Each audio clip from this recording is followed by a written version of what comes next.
But ಯಾರು ರಾಣಿಯರು ರಾಜ್ಯವರ ಮಾಡಿಲ್ಲ, but ಅವರು ಸಪೋರ್ಟ್ ಕೊಟ್ಟರು. ಇಲ್ಲಿ ಪಾರ್ಶ್ವನಾಥ 23ನೇ ತೀರ್ಥಂಕರ ಪಾರ್ಶ್ವನಾಥ ಧರ್ಮೇಂದ್ರ ಪದ್ಮಾವತಿ ಸಹಾಯ ಅವನಿಗೆ ಯಾವಾಗಲೂ ಒಂದು ಸಹಕಾರ ಮಾಡ್ತಾ ಇರೋದು. ಇಲ್ಲಿ 24ನೇ ತೀರ್ಥಂಕರ ಮಹಾವೀರ ವರ್ಧಮಾನ ಮಹಾವೀರ ಸ್ವಾಮಿ. 24 ತೀರ್ಥಂಕರಗಳ ವಿಗ್ರಹಗಳನ್ನು ಇಲ್ಲಿ ಸ್ಪಷ್ಟವಾಗಿ ನೋಡ್ತಾ ಇದ್ದೀವಿ. ಐಹೊಳೆ, ಬಾದಾಮಿ, ಪಟ್ಟದಕಲ್ಲು, ಅದ್ರ ಜೊತೆಯಲ್ಲಿ ಧಾರ್ಮಿಕ ಸ್ಥಳ ಮಹಾಕೂಟ, ಇವೆಲ್ಲ ಈ ಸುಮಾರು ಒಂದು 40 ಕಿಲೋಮೀಟರ್ ಸುತ್ತಮುತ್ತ ಕೆಲವೊಂದು ಈ ಥರ ಗುಹೆಗಳನ್ನು, ದೇವಸ್ಥಾನಗಳನ್ನು ಇಲ್ಲಿ ಕಟ್ಟಿಸ್ತಾರೆ. ಬಟ್ ಸಾಮ್ರಾಜ್ಯದ ವಿಸ್ತರಣೆ ಆಗಿದ್ದು ದಕ್ಷಿಣದಿಂದ ಉತ್ತರ ಭಾರತದವರೆಗೆ ಹೋಗುತ್ತೆ. ಈಗಾಗಲೇ ನಾವು ಕೊನೆಯ ಘಟ್ಟ ಚಾಲುಕ್ಯರ ಕೊನೆಯ ಗುಹೆ ಇದು 7ನೇ ಶತಮಾನದಲ್ಲಿ ಬಂದಿದ್ದು. ಇದು ಜೈನ ಧರ್ಮಕ್ಕೆ ಸಂಬಂಧಪಟ್ಟಂತ ಗುಹೆ. ಹಾಗಾಗಿ ಫುಲ್ ಎಲ್ಲ ನಾವು ಇಲ್ಲಿ ತೀರ್ಥಂಕರನ್ನೇ ನೋಡ್ತೀವಿ. ಹೌದು. ಇದು ಶ್ವೇತಂಬರ ಅಲ್ಲ, ದಿಗಂಬರ. ಶ್ವೇತಂಬರ, ದಿಗಂಬರ. ಇಲ್ಲಿ ಜೈನ ಬಸದಿ ಅಂತ ಹೇಳ್ತೀವಿ. ಇಲ್ಲಿ ಸ್ಪಷ್ಟವಾಗಿ ವಿಗ್ರಹಗಳನ್ನ ಕೆತ್ತನೆಯನ್ನು ಮಾಡಿದ್ದಾರೆ. ಅಂದರೆ ಈ ನಮ್ಮ ಇಲಾಖೆ ಹೇಳೋ ಪ್ರಕಾರ 1988-85ರಲ್ಲಿ ನಾವೇನು ಅಲ್ಲಿ ಮೆಟ್ಟಲ ಮೇಲೆ ಕುಳಿತುಕೊಂಡಿದ್ದೀವಲ್ವಾ, ಆ ಕುಳಿತುಕೊಂಡಂಥ ಮೆಟ್ಟಲು ಇರಲಿಲ್ಲ ಅಂತ ಹೇಳ್ತಾರೆ. ಯಾವಾಗ ಟಿಕೆಟ್ ಸ್ಟಾರ್ಟ್ ಆಯಿತು ಆವಾಗ ಮೆಟ್ಲುಗಳನ್ನು ಮಾಡಿದ್ದಾರೆ. ಅಂದರೆ ನಾವು ಬರಬೇಕಾದ್ರೆ ಇಲ್ಲಿಂದ ಬರಬೇಕಾಗಿತ್ತು. ತುಂಬ ಡಿಫಿಕಲ್ಟ್ ಆದಂಥ ಒಂದು ಮಾರ್ಗ. ಇವಾಗ ಇಲಾಖೆಯವರು ಕೂಡ ಅದೇ ರಸ್ತೆ ಮಾಡ್ತಿದ್ದಾರೆ. ಯಾವ ರೀತಿ ಟೂರಿಸ್ಟ್ ಅಲ್ಲಿಂದ ಕೆಳಗಿಂದ ಈ ಕಡೆ ಮೇಲೆ ಬರ್ತಾರಲ್ಲ, ಅವ್ರು ಮತ್ತೆ ಇಲ್ಲೇ ಮೆಟ್ಲಿಗೆ ಮುಖಾಂತರ ಹಿಂಗೆ ಇಳಿದು ಹೋಗ್ಬೇಕು. ಇವಾಗ ಎಕ್ಸಾಕ್ಟ್ ಸಪ್ರೇಟ್ ಮಾಡ್ತಿದ್ದಾರೆ. ಯಾಕಂದರೆ ತುಂಬ ತೊಂದರೆ ಆಗುತ್ತೆ ಟೂರಿಸ್ಟಿಗೆ, ತುಂಬ ಜಾಸ್ತಿ ರಶ್ ಆಗುತ್ತೆ. ಹೋಗೋರು ಈ ಕಡೆ ಬರಬೇಕು, ಬರೋರು ಆ ಕಡೆಯಿಂದ ಬರಬೇಕು.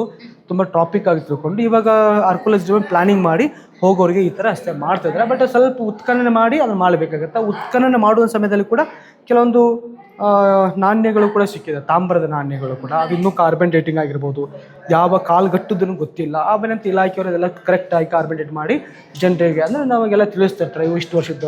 ಅಂದರೆ ಉತ್ಖನನ ಆಗದೇ ಮಾಡಲಾರ್ದೇ ಯಾವುದೇ ರೀತಿ ಹೊಸ ಬಿಲ್ಡಿಂಗನ್ನು ಕಟ್ಟೋದು ಅನುಮತಿ ಇಲ್ಲ. ಪರ್ಮಿಷನಲ್ಲಿ ಇಲಾಖೆ ಆಗಿರ್ಬೋದು, ಬೇರೆ ಜನರಿಗಾಗಿರ್ಬೋದು ಈ ಥರ ಉತ್ಖನನ ನಡೆದಿದೆ. ಬಟ್ ಇವಾಗೆಲ್ಲ ಬಂದಾಗಿದೆ ಉತ್ಖನನ.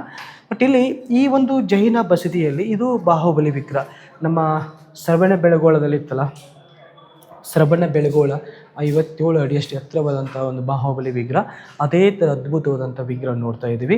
ಬಟ್ ಇವನು ಅಪೋಸಿಟ್ಟಿಗೆ ಇಲ್ಲಿ ಪಾರ್ಶ್ವನಾಥ 23ನೇ ತೀರ್ಥಂಕರ ಪಾರ್ಶ್ವನಾಥ ಧರ್ಮೇಂದ್ರ ಪದ್ಮಾವತಿ ಸಹಾಯ ಅವನಿಗೆ ಯಾವಾಗಲೂ ಒಂದು ಸಹಕಾರ ಮಾಡ್ತಾ ಇರೋದು. ಇಲ್ಲಿ ಈ 23ನೇ ತೀರ್ಥಂಕರ ಆದ ನಂತರ ಕೊನೆಯ ತೀರ್ಥಂಕರ ಜೈನರಲ್ಲಿ ಅಂದರೆ ಇಲ್ಲಿ ಒಳಗಡೆ 24ನೇ ತೀರ್ಥಂಕರ ಮಹಾವೀರ ವರ್ಧಮಾನ ಮಹಾವೀರ ಸ್ವಾಮಿ.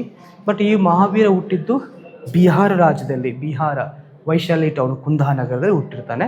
ಇವನು ಒಬ್ಬ ಕ್ಷತ್ರಿಯ ರಾಜ ಇರ್ತಾನೆ. ನಂತರ ಅವನು ಯಾವಾಗ ಅವರ ತಂದೆ ತಾಯಿ ತೀರೋಗ್ತಾರೆ, ಇವನು ಇಡೀ ಕುಟುಂಬದ ಒಂದು ಅವಕಾಶವನ್ನು ತೆಗೆದುಕೊಂಡು ಪರ್ಮಿಷನ್ ತೆಗೆದುಕೊಂಡು ಇವನು ಮತಾಂತರ ಆಗ್ತಾನೆ, ಜೈನಕ್ಕೆ ಹೋಗ್ತಾನೆ. ಆಗ ಅಲ್ಲಿ ಹೆಸರು ವರ್ಧಮಾನ ಮತ್ತು ಮಹಾವೀರ, ವರ್ಧಮಾನ ಮಹಾವೀರ ಅಂತ ಹೆಸರು ಬರುತ್ತೆ. ಇಲ್ಲಿ ತಲೆ ಮೇಲೆ ತ್ರಿರತ್ನ ಮುಕುಟ, ತಲೆ ಮೇಲೆ ತ್ರಿರತ್ನ ಮುಕುಟ ಅಂಬ್ರೇಲ್ ಇದೆ, ಯಕ್ಷಿಣಿಯರು.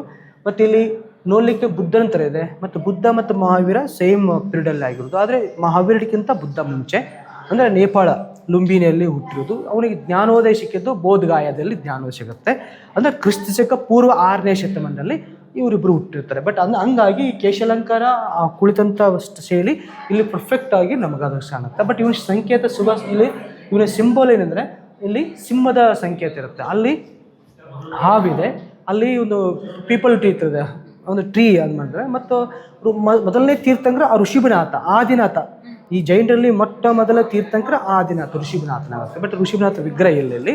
ಬಟ್ ಅವ್ರನ್ನ ಸಂಬಂಧಪಟ್ಟ ಕುಟುಂಬ ಅಲ್ಲಿ ಬಾಹುಬಲಿ ವಿಗ್ರಹ ಇದೆ. ಬಟ್ ಇವೆಲ್ಲ ಪದ್ಮಾಸನ ಮತ್ತು ಖಡ್ಗಾಸನ ಮತ್ತು 24 ತೀರ್ಥಂಕರಗಳ ವಿಗ್ರಹಗಳನ್ನು ಇಲ್ಲಿ ಸ್ಪಷ್ಟವಾಗಿ ನೋಡ್ತಾ ಇದ್ದೀವಿ. ಇದು ಒಂದು ಜೈನ ಬಸದಿ. ಹೀಗಾಗಿ ಇದಕ್ಕೆ ಹೇಗೆ ಬಾದಾಮಿ, ವಾತಾಪಿಪುರ, ಇದಕ್ಕೆ ಮೇಘನ ಬಸದಿ ಅಂತ ಕರಿತೀವಿ. ಮೇಘ ಮೋಡ ಎತ್ತರ ಬೆಟ್ಟದ ಬಂಡೆ ಒಳಗಡೆ ಹೊರೆದಂಥ ಜೈನ ಇರೋದ್ರಿಂದ ಇದಕ್ಕೆ ಜೈನ ಬಸದಿ ಅಂತ ಕರಿತೀವಿ. ಇದು ಜಿನಾಲಯ ಜೈನ. ಅಂದರೆ ಇಲ್ಲಿಗೆ ನಾವು ಬಾದಾಮಿ ಟೂರ್ ಎಂಡ್ ಆಗುತ್ತೆ. ನಮ್ಮ ಚಾಲುಕ್ಯರ ಇತಿಹಾಸ, ಸಂಪೂರ್ಣವಾದಂಥ ಶಿಲ್ಪ ಸಾಹಿತ್ಯ ಇತಿಹಾಸ, ಐಹೊಳೆ, ಬಾದಾಮಿ, ಪಟ್ಟದಕಲ್ಲು, ಅದ್ರ ಜೊತೆಯಲ್ಲಿ ಧಾರ್ಮಿಕ ಸ್ಥಳ ಮಹಾಕೂಟ, ಇವೆಲ್ಲ ಈ ಸುಮಾರು ಒಂದು 40 ಕಿಲೋಮೀಟರ್ ಸುತ್ತಮುತ್ತ ಕೆಲವೊಂದು ಈ ಥರ ಗುಹೆಗಳನ್ನು, ದೇವಸ್ಥಾನಗಳನ್ನು ಇಲ್ಲಿ ಕಟ್ಟಿಸ್ತಾರೆ. ಬಟ್ ಸಾಮ್ರಾಜ್ಯದ ವಿಸ್ತರಣೆ ಆಗಿದ್ದು ದಕ್ಷಿಣದಿಂದ ಉತ್ತರ ಭಾರತದವರೆಗೆ ಹೋಗುತ್ತೆ. ಆ ಉತ್ತರ ಭಾರತದಲ್ಲಿ ಇಮ್ಮಡಿ ಪುಲಕೇಶಿ ಹೋಗ್ತಾರೆ. ಮತ್ತು ಬಂದ ನಂತರ ಈ ಜೈನ ಧರ್ಮ ಹೇಗಿತ್ತು ಆಗಿನ ಪ್ರಜೆಗಳಿಗೆ ತೋರಿಸ್ಕೊಡ್ತಾರೆ ಮಾತ್ರ ಈ ಕಡೆ. ಸರ್, ಇವಾಗ ಚಾಲುಕ್ಯರಲ್ಲಿ ಬರುವಂಥ ರಾಣಿಯರು ಯಾರಾದರೂ ಪ್ರಮುಖವಾಗಿ?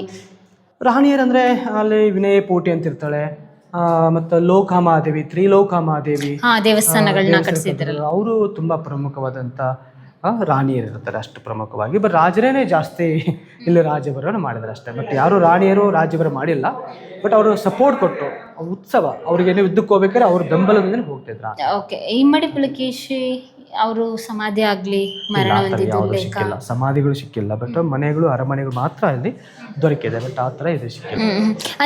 ಅಂತಿಮ ದಿನಗಳು ಹೇಗಿತ್ತು ಸರ್ ಇಮ್ಮಡಿ ಪುಲಕೇಶಿ? ನಾವು ಚಾಲುಕ್ಯರು ಅಂತ ಹೇಳಿದಾಗ ಹೈಲೈಟ್ ಆಗದೆ ಇಮ್ಮಡಿ ಪುಲಕೇಶಿ ರಾಜ ಅಲ್ಲ. ಅದು ಇಮ್ಮಡಿ ಪುಲಕೇಶಿನೇ ಯಾವಾಗ ವಯಸ್ಸಾಗುತ್ತೆ, ಏಜ್ ಆಗುತ್ತೆ, ಆಗ ಅನಿವಾರ್ಯವಾಗಿ ಇವನು ಪಲ್ಲವರ ರಾಜ ಮಹೇಂದ್ರ ವರ್ಮನ ಕೈಯಲ್ಲಿ ಸೋತು ಹೋಗ್ತಾನೆ. ಯಾಕಂದ್ರೆ ಮಹೇಂದ್ರ ವರ್ಮನ ರಾಜನ್ನ ಇವನು ಸೋಲಿಸಿರ್ತಾನೆ. ನಂತರ ಮಹೇಂದ್ರ ವರ್ಮನ ಮಗ ನರಸಿಂಹವರ್ಮನ್ ಇವನು ಸೋಲಿಸ್ತಾನೆ. ಹಂಗೆ ನಾವು ಹಾಗೆ ನಮಗೂ ಕೂಡ 70-85 ವರ್ಷ ಆದರೆ ನಾವು ಇಲ್ಲಿ ಗೈಡ್ ಮಾಡೋಕ್ಕೆ ಬರೋಲ್ಲ, ನೀವು ಕೂಡ ಇಲ್ಲಿ ವೀಕ್ಷಣೆ ಮಾಡೋಕ್ಕೆ ಬರೋಲ್ಲ. ಅಂದರೆ ಮನುಷ್ಯನಿಗೆ ಏಜ್ ಅಂತಿರುತ್ತೆ. ಅವಾಗೆಲ್ಲ 50 ವರ್ಷ 60 ವರ್ಷ ತುಂಬ ಕಷ್ಟ. ಯಾಕಂದ್ರೆ ಪ್ರತಿನಿತ್ಯ ವಾಕ್ ಹೋಗ್ಬೇಕಲ್ಲ, ನಡೆದಾಡಬೇಕು, ಕೂತಾಡಬೇಕು, ತುಂಬ ಇದು ಇರುತ್ತೆ ಅಷ್ಟೇ. ಈ ಥರ ಸಿಸ್ಟಮೆಟಿಕ್ ಆಗಿ ಬಟ್ಟೆ, ಉಡುಪು, ವಾಹನಗಳ ಸೌಲಭ್ಯ, ರಸ್ತೆಗಳ ಸೌಲಭ್ಯ ಎಲ್ಲಂದ್ರೂ ಬೇಕ್ರಿ, ಊಟ ಗೀಟ ಏನಿರಲಿಲ್ಲ. ನ್ಯಾಚುರಲ್ ಏನೇ ತೊಗೊಂಡ್ರು ನೈಸರ್ಗಿಕವಾಗಿ ಕೊಟ್ಟಂಥ ಒಂದು ಮಾವಿನ ಹಣ್ಣುಗಳನ್ನು, ಆ ಥರ ಮನೆಯಲ್ಲಿ ಮಾಡೋಂಥ ಆಹಾರವನ್ನು ಅವರು ಸೇವನೆ ಮಾಡ್ತಿದ್ರು ಅಲ್ಲಿ ರಾಜರು. ಆ ಥರ. ಆತ್ಮೀಯರೇ, ಡಿಜಿಟಲ್ ಮಾಧ್ಯಮದಲ್ಲಿ ಬಾದಾಮಿ, ಐಹೊಳೆ, ಪಟ್ಟದಕಲ್ಲು ಸಂಪೂರ್ಣ ಟೂರ್ ಜೊತೆಗೆ ಇತಿಹಾಸ ನಮ್ಮ ಜೊತೆ ಕಂಪ್ಲೀಟ್ ಆಗಿ 2 ದಿನಗಳ ಪ್ರವಾಸ ಮಾಡಿದ್ದು ಇಲ್ಲಿ ಇರುವಂತಹ ಗೈಡ್ ನಮ್ಮ ರಮೇಶ್ ಭಜ್ರಂತಿ ಸರ್ ಅವರು. ಸುಮಾರು ವರ್ಷಗಳಿಂದ ಇಲ್ಲಿ ಗೈಡ್ ಆಗಿ ಕಾರ್ಯನಿರ್ವಹಿಸ್ತಾ ಇದ್ದಾರೆ. ನೀವೇನಾದರೂ ಬಾಗಲಕೋಟೆಗೆ ಬಂದರೆ, ನಿಮ್ಗೇನಾದರೂ ಬಾದಾಮಿ, ಐಹೊಳೆ, ಪಟ್ಟದಕಲ್ಲಲ್ಲಿ ಯಾವುದಾದ್ರು ರಸ್ತೆ ಮಾರ್ಗ ಆಗಿರ್ಬೋದು, ಇಲ್ಲಿರುವಂಥ ಪ್ರೇಕ್ಷಣೀಯ ಸ್ಥಳಗಳ ಬಗ್ಗೆ ಕಂಪ್ಲೀಟ್ ಡೀಟೇಲ್ಸ್ ಬೇಕು ಅಂತ ಹೇಳಿದರೆ ರಮೇಶ್ ಸರ್ನ ಕಾಂಟ್ಯಾಕ್ಟ್ ಮಾಡ್ಬೋದು. ಇವರ ಕಾಂಟ್ಯಾಕ್ಟ್ ನಂಬರ್ ಕೂಡ ನಾನು ಡಿಸ್ಕ್ರಿಪ್ಷನ್ ಮೆನ್ಷನ್ ಮಾಡಿರ್ತೀರಿ. Sir, thank you so much.